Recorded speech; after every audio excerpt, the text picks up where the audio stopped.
கஷ்டப்பட்டு முன்னாடி இருந்து வந்த பின்னாடி விட்டுறாரா? ஒரு நடுவிலே எல்லாம் பேச்சு மட்டும்தானா?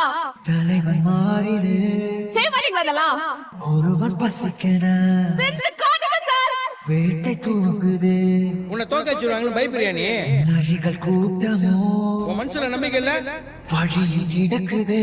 இங்க வாய்ப்புன்றது நம்மளுக்கு எல்லாம் அவ்வளவு சீக்கிரம் கிடைச்சிறது கிடையாது. குருதி ஆட்டமோ இது நம்ம ஆட்டம். காட்டில் நடக்குது. நீ ஏறி யாராக பாத்துக்கலாம்.